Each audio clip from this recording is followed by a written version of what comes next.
राजधानी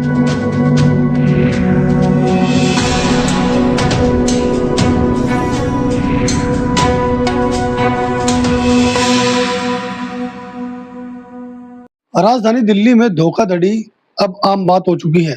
पहले धोखाधड़ी सिर्फ ऑनलाइन और अन्य तरीकों से की जाती थी, लेकिन अब हॉलमार्क के नाम पर भी लोगों के साथ ठगी की जा रही है। ऐसा ही एक मामला द्वारका सेक्टर 6 से सामने आया है।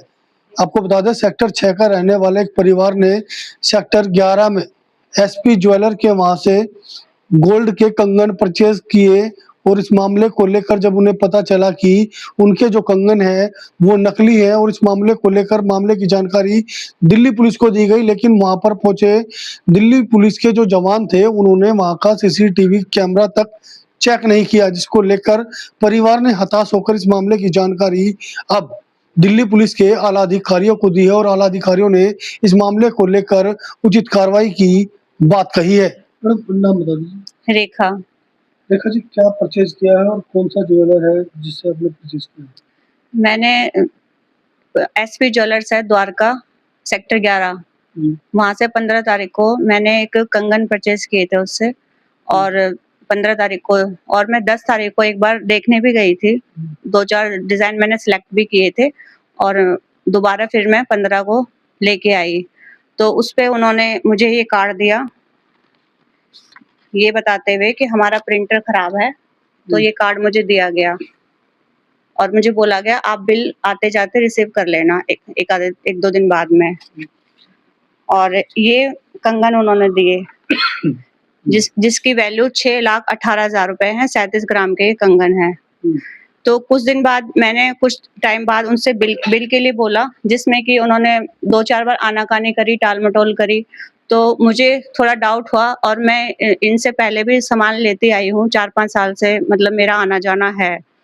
तो कभी भी इन्होंने बिल के लिए कभी ऐसा किया नहीं, पहली बार ऐसा हुआ। तो मुझे थोड़ा डाउट हुआ, तो मैंने किसी अन्य ज्वेलर से इनको चेक कराए, जिसमें कि ये बिल्कुल तांबा बताया गया है, बिल्कुल नकली है। तो फिर इतनी बड़ी बात सुन के मैं उसकी शॉप पे दोबारा गई, तो उसके जो लड़के हैं, एक हिमांशु नाम का जो लड़का है, उसने मुझे बताया कि आप कल आना, हमारे जो जनकपुरी में जो सीनियर है वो आएंगे और तब वो आपसे बात करेंगे। ये कह के मुझे घर भेज दिया गया, तो मैं चली गई। नेक्स्ट डे मेरे पास 12 बजे कॉल आती है कि हमारे जो मालिक हैं वो चेन्नई गए हैं, उनका कोई सेमिनार है, तो 1 हफ्ते बाद वो आएंगे, तब आप आ जाना। तो मुझे बहुत हैरानी हुई कि मेरे साथ इतना बड़ा फ्रॉड हो गया और मालिक ने मुझसे बात भी नहीं की एक बार भी। क्या इस मामले को लेकर आपने दिल्ली पुलिस को शिकायत की? हाँ जी, मैंने जैसे मैं 8 तारीख को उनकी शॉप पे गई थी, तब तक उन्होंने मुझे मतलब रिलैक्स कर दिया था कि आपसे बात करी जाएगी, आपकी बात सुनी जाएगी, आप अभी चले जाइए। तो मैं चली गई, लेकिन नेक्स्ट डे जब मुझे ये बोला गया कि हमारे मालिक तो 1 हफ्ते बाद आएंगे, इस दौरान उसके मालिक ने मुझसे कोई बात नहीं करी कि मेरे साथ क्या हुआ, कैसे हुआ, मुझे कैसे पता लगा। तो मैं इस चीज के लेके थोड़ी हैरान थी कि मुझसे बात भी नहीं उन्होंने नहीं करी। तो मैंने 9 जून को 100 नंबर पे कॉल करी, जिसमें एक पुलिस अधिकारी आया और पुलिस अधिकारी से उनके मालिक ने बात करी। तो उनसे उनकी बात होने के बाद वो वहां से, हाँ जी, सनी अरोड़ा है, उनके फादर ललित अरोड़ा हैं। तो उनसे मैंने बात करी, तो मैंने उनको बोला, जो पुलिस आई थी, कि भाई मेरे इनके सीसीटीवी कैमरे की फुटेज आप निकलवाइए। तो उन्होंने बोला कि उन्होंने बात करी उन लड़कों से जो दुकान पर थे, तो उन्होंने मना कर दिया कि हम जब तक वो नहीं आएंगे हम कोई फुटेज कुछ अलाउड नहीं कर सकते। तो पुलिस ने भी इस मामले में कोई मदद नहीं करी और वो वहां से चले गए। फिर मैंने नेक्स्ट डे 10 जून को थाने में कंप्लेंट करी, सेक्टर 9, जिसमें आईओ थे जगदीश। उनसे भी मैंने बहुत रिक्वेस्ट करी कि सर आप प्लीज फुटेज निकलवा दीजिए, बाकी अगर हमें कोर्ट जाना होगा तो हम कोर्ट से चले जाएंगे, जो कि वो मुझे बार बार कहते रहे आप कंज्यूमर कोर्ट जाइए, हमारा मामला नहीं है। एसएचओ साहब ने भी यही जवाब दिया। सीसीटीवी कैमरा चेक किया नहीं, 20 दिन हो गए, कोई कैमरा चेक नहीं हुआ। उसके बाद जब इस चीज को 2 हफ्ते हो गए, पुलिस की तरफ से कोई रिस्पांस नहीं, कुछ नहीं, कोई फुटेज नहीं निकाली गई। और मैं वहां पे हर दूसरे दिन जाती हूँ, लेकिन उस सामने वाली पार्टी को एक बार भी नहीं बुलाया गया। तो इस चीज से परेशान होकर मैं डीसीपी ऑफिस गई। जब इस कंप्लेंट को पड़े हुए 20 दिन हो गए। तो डीसीपी साहब ने अब इस मामले को जाँच के लिए दिया है दूसरे अधिकारी को। अच्छा, क्या इनका कोई और भी शोरूम है, किसी और के पास किसी से मिलने की कोशिश की? हाँ जी, जब बहुत सारी बातें हुई तो मैंने इनसे अपना बिल माँगा कि जो आपने मुझे गोल्ड दिया था 15 तारीख को, जिसमें आपने कहा था हमारा प्रिंटर खराब है तो मुझे मेरा बिल दे दो। तो इनके लड़कों ने बोला कि आप हमारे जनकपुरी वाले शोरूम में चले जाइए और मुझे ये डुप्लीकेट कॉपी दी गई। हुँ, अगर आपको ओरिजिनल चाहिए तो वहाँ जाओ। हुँ, तो मैं वहाँ पे गई जनकपुरी वाले ब्रांच में, हुँ। जिसमें कि हमारे साथ बहुत बदतमीज़ी करवाई, स्टाफ से हाथापाई करवाई और हमें अभी आप बता रहे थे कि इसमें उस बात का भी ज़िक्र किया गया है कि आपने कोई गोल्ड नहीं दिया था। हाँ जी। लेकिन इसमें गोल्ड का ज़िक्र किया हाँ जी, गया है। इसमें लिखा हुआ है कि मैंने इनको कोई पुराना गोल्ड दिया है और कुछ कैश दिया है, जिसमें कि इन्होंने बिल्कुल झूठ लिखा है। इन्होंने मेरे से 6 लाख रुपए कैश लिए हैं और 18,000 रुपए मैंने ऑनलाइन पे करे हैं। आपने कोई गोल्ड नहीं दिया। नहीं, मैंने कोई गोल्ड नहीं दिया इनको। इसी वजह से सीसीटीवी फुटेज जो है वो कहीं न कहीं नहीं दिखाया गया। नहीं। और अगर फुटेज निकाली जाए तो उसमें ये कंगन भी दिख जाएँगे, जो कि इन्होंने मुझे नकली दे रखे हैं। जिसको 2-3 ज्वेलर से मैं चेक करवा चुकी हूँ, सबने नकली दिल्ली बताए पुलिस हैं। के अधिकारी नवीन जी क्या काम दोबारा करते हैं? बताइए। मेरा कारपेट्स का काम है, हैंडमेड कारपेट्स का काम है नवीन और जी, हमारा क्या हुआ है? केबल टीवी का भी काम है। हाँ जी। क्या हुआ आप लोगों के साथ? जिस दिन ये परचेज़ करने गई थी, अब क्या है कि लेडीज़ कुछ पैसे खुद बचाती हैं घर में, कुछ थोड़ी बहुत इसकी कमेटी भी चल रही थी। इसके पास 6 लाख रुपए के लगभग इकट्ठे हो गए थे, तो ये चाहती थी कि मैं कुछ गोल्ड खरीद लूँ और थोड़ा कहीं न कहीं ये चाहती थी कि उस चीज़ का पता मुझे भी ना लगे। तो ये अकेली चली गई खरीदने, ये थोड़ी गलती थी इसकी। इसको अकेले नहीं जाना चाहिए था। जैसे हमेशा मैं साथ जाता हूँ इसके कोई बड़ी चीज़ लेनी होती है तो। इस चीज़ का उन्होंने फ़ायदा उठाया क्योंकि ये कुछ दिन पहले जाके कुछ पसंद भी करके आई थी, कंगन-वंगन देख के आई थी। ये फिर अपना चेक करके आई थी क्या कुछ रेट है, कितने क्या पड़ेगा। फिर ये 10 मई को गई थी जब ये चेक करने गई थी और 15 मई को ये खरीदने गई थी। 15 मई जब ये खरीदने गई तो ये पैसे लेके गई थी और इसने उनको कैश पेमेंट करी 6 लाख रुपए और ये सामान ये लेके आई, जो कि बाद में बिल ना दिए जाने के कारण जब हमें थोड़ा संदेह हुआ, हमने इसको चेक करवाया, तो ये नकली निकल गया। फिर उसके बाद सारी कार्रवाई जैसे-जैसे बताया कि पुलिस को 9 तारीख को हम गए, हमने 100 नंबर पे फ़ोन भी करा। वो आए लेकिन उनकी उनसे आपस में क्या फ़ोन पे बातचीत हुई मालिक की 100 नंबर पे जो 112 नंबर पे जो पुलिसकर्मी आए थे, उनकी कुछ मालिक से बातचीत हुई और वो हमें टाल दिया उन्होंने कि नहीं जी अभी वो बाहर गए हुए हैं, ये 1 हफ्ते बाद आएँगे, जब आप आ जाना, जब हम कुछ करेंगे। फिर हमें भी ये कहा गया कि बाद में जब सर आ जाएँगे, 1 हफ्ते बाद सर आएँगे। अब जिसके 6 लाख रुपए अटके हुए 1 हफ्ते कैसे वेट करेगा? फिर हमने 10 तारीख को एसएचओ साहब को रिटन में कंप्लेंट करी सारा मामला डिटेल में। फिर उसके बाद उसपे आईओ निर्धारित हुआ लेकिन उसने आईओ ने कुछ नहीं करा, सीसीटीवी फुटेज तक नहीं निकलवाई, जो कि आज के टाइम में सीसीटीवी फुटेज सबसे बड़ा प्राइम विटनेस होता है किसी भी चीज़ में, वो सबसे बड़ा क्या बोलते हैं उसे सबूत होता है किसी भी चीज़ का। वो भी पुलिस ने निकालने की कोशिश नहीं करी, पुलिस उनको क्यों बचाने की कोशिश कर रही है, ये बड़े अधिकारी थोड़ा जाँच करें और इसकी तह में जाएँ कि क्या कुछ मिली-भगत हो सकती है, क्या कुछ पुलिस का इंटरेस्ट है। हम रोज़ चक्कर काट रहे हैं पुलिस स्टेशन के और अपने मामले में परेशान हो रहे हैं और उनको बुलाया तक नहीं गया। हम 20 तारीख को अपना बिल जो कि दिखाया था आपको, ये एक हमें नकली बिल देके हमें भेज दिया गया।